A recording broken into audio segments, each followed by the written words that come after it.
Assalamualaikum warahmatullahi wabarakatuh. Alhamdulillah, puji dan syukur kita panjatkan pada Allah Subhanahu wa taala. Salawat dan salam semoga tetap tercurah kepada qudwah hasanah kita Nabi Muhammad sallallahu alaihi wasallam.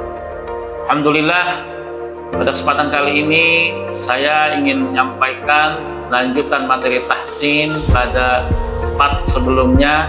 Namun sebelum saya lanjutkan, silakan yang menyaksikan channel YouTube ini jangan lupa untuk menekan tombol subscribe, like, dan juga share untuk keberlangsungan dakwah Islam ini, syiar Islam ini, dan juga semoga menjadi amal jariah bagi yang menyaksikan, yang menonton channel YouTube ini, dan juga menjadi ilmu yang bermanfaat untuk kehidupan kita sehari-hari. Baiklah, pada kesempatan kali ini saya akan membawakan materi tentang sifat huruf. Sebelum kita mulai dengan materi makharijul huruf atau tempat keluarnya huruf, seyogyanya kita harus mengenal sifat huruf terlebih dahulu. Sifat huruf yang ada dalam Al-Quran atau huruf hijaiyah. Untuk apa kita mengenal sifat huruf ini? Supaya lafaz huruf yang kita keluarkan dari lisan kita itu lebih tepat lagi. Karena bisa jadi makhraj yang kita ucapkan itu sesuai dengan tempatnya, sesuai dengan kedudukan atau posisinya, tapi belum tentu intonasi katanya, penyebutannya itu sesuai dengan sifat hurufnya. Contoh misalnya, kalau kita ingin menyebutkan beberapa huruf dalam huruf hijaiyah, satu huruf do. Ya, huruf do itu kan kalau dalam makharijul huruf dari sisi lidah. Nah, kenapa bisa ada bacaan do? Ya, hurufnya tebal. Nah, ini dipengaruhi oleh sifat hurufnya. Ada huruf sya. Sya. Nah, ini kan huruf yang keluar dari lidah bagian tengah. Kenapa ada angin yang kuat di dalam rongga mulut kita? Ini dipengaruhi oleh sifat huruf. Ada huruf to, ya, to. Nah, ini huruf to, kenapa dibacanya tebal? Ini dipengaruhi oleh sifat huruf. Ada huruf lo, itu juga sama. Ada huruf o, ada huruf fa, ada huruf ja, dan lain sebagainya. Intonasi ini atau lafaz ini yang kita keluarkan, yang kita katakan dalam makhraj itu dipengaruhi oleh sifat huruf. Karena sifat huruf ini agak sangat penting ya para filsawan semua, supaya kita membaca Al-Quran lebih baik lagi. Ada beberapa sifat huruf yang dikelompokkan oleh para ulama. Ada dua kategori. Yang pertama adalah sifat huruf yang memiliki lawan kata. Yang kedua, sifat huruf yang memiliki tidak memiliki lawan kata. Apa saja yang akan kita bahas? Pertama itu sifat huruf yang memiliki lawan kata. Yang pertama ada sifat huruf hamz, lawannya adalah jar. Yang kedua ada sifat huruf syiddah, lawannya ada tawassut dan rakhawah. Yang ketiga, sifat isti'la, lawannya atau lawan katanya istifal. Yang keempat, sifat huruf itbaq, lawan katanya al-infitah. Yang kelima, sifat huruf idlaq, lawan katanya usmat. Nah, pada kesempatan kali ini saya akan menyampaikan sifat huruf yang memiliki lawan kata terlebih dahulu. Yang pertama, sifat huruf hamz. Menurut bahasa artinya samar, atau menurut istilah pengucapan huruf yang disertai dengan napas yang mengalir atau udara yang mengalir dalam pelafazannya atau pengucapannya. Nah, huruf ini terdiri dari susunan kalimat atau susunan kata fahatsahu syakhsun sakata, atau fa ha sa ha sya kha so sakata. Nah, huruf-huruf ini ketika dikeluarkan maka ada nafas yang mengalir. Lawannya adalah jahar. Jahar itu menurut istilah artinya jelas. Jahar itu menurut bahasa artinya jelas, sedangkan menurut istilah artinya suara atau suara yang dikeluarkan atau maksud yang dikeluarkan tanpa ada napas yang mengalir atau udara yang mengalir. Nah, ini dalam kata hamas ya. Jadi hurufnya di luar tadi yang kalimat fahasahu syakhsun sakat. Yang kedua, ada sifat huruf syiddah. Menurut bahasa artinya kuat, sedangkan menurut istilah adalah pengucapan huruf dengan suara yang tertekan, dengan suara yang bergantung dengan makhrajnya, dengan suara yang tertahan.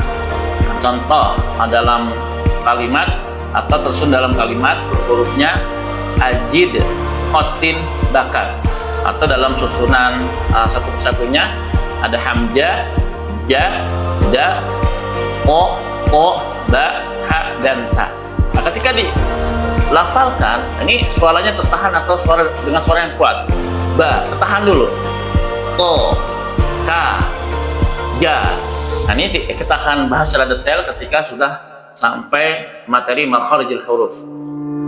Selanjutnya, lawan kata dari syiddah itu adalah tawassut, artinya sedang. Sedangkan menurut istilah, pengucapan suara yang terlalu tahan sehingga terdengar agak lemah, tapi tetap dengan suara yang mengalir. Ya, kalau tadi kan sifat huruf syiddah itu suara tertahan. Nah, kalau sifat huruf tawassut agak sedang. Contoh dalam kalimat hurufnya itu lin umaro, atau dalam kalimat yang terpotong lam, nun, ain, mim, ro, la, nun, ain, mim, ro. Nah, ini juga akan saya bahas detail ketika sudah sampai materi makharijul huruf. Yang selanjutnya lawan kata dari syiddah yaitu rakhawah. Apa? Rakhawah, yang artinya lemah. Sedangkan menurut istilah adalah pengucapan huruf yang disertai dengan suara yang mengalir dengan lembut. Ya. Nah, ini huruf-hurufnya selain huruf dari asyiddah dan juga at-tawassut.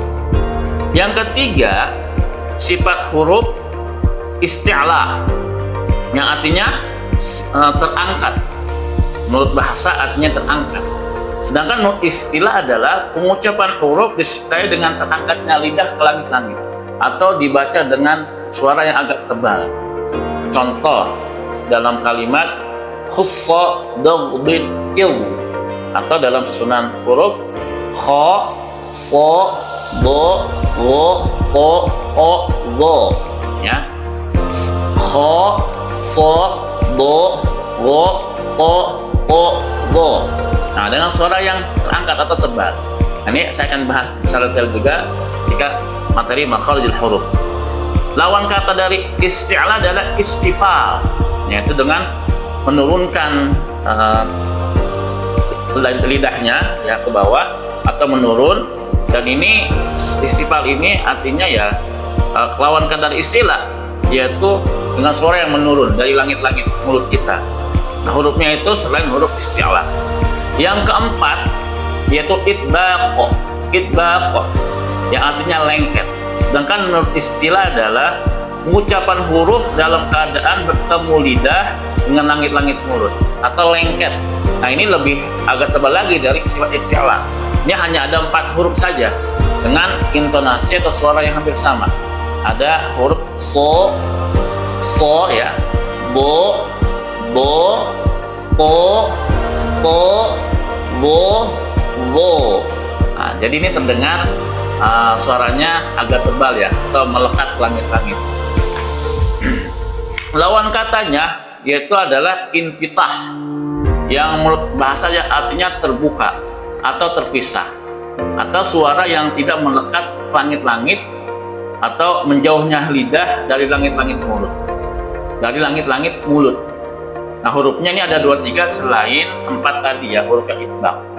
Yang kelima yaitu sifat huruf idlaqo, yang artinya bagian lancip dari lidah. Sedangkan menurut istilah adalah huruf yang pengucapannya mudah keluar karena makhrajnya dari ujung lidah dan bibir. Makhrajnya mudah keluar karena keluar dari ujung lidah dan bibir. Huruf-huruf ini tersusun dalam kalimat firra min lubbin. firra min lubbin, atau dalam susunan huruf fa, ra, mim, nun, lam, dan ba. Nah, ini bagian lancip dari lidah atau idlaq. Yang selanjutnya lawan kata dari idlaq adalah al-ismat. Ismat menurut bahasa artinya tertahan. Sedangkan menurut istilah adalah huruf yang pengucapannya keluar dengan tertahan karena relatif sulit. Contoh misalnya biasanya pada kalimat-kalimat kata-kata rubai atau yang terdiri dari 4 huruf. Ya. Ada asjad dan lain sebagainya. Nah, ini adalah sifat huruf yang memiliki lawan kata. Nah, kalau untuk lebih detail dan lebih ingin memahami lagi secara mendalam, ya kita harus belajar dengan guru secara talaki atau langsung, ya, dengan offline. Kalau di media maya ini saya hanya menyampaikan secara umum saja. Jadi kalau ingin lebih paham lagi, ya kita datang ke majelis Al-Quran. Itu saja untuk sementara materi sifat huruf yang memiliki lawan kata. Selebihnya nanti yang tidak memiliki lawan kata akan saya bahas pada season selanjutnya. Semoga bermanfaat. Yang benar datang dari Allah Subhanahu wa taala, yang salah dari saya pribadi Al-Fakir. Aqulu qauli hadza. Assalamualaikum warahmatullahi wabarakatuh.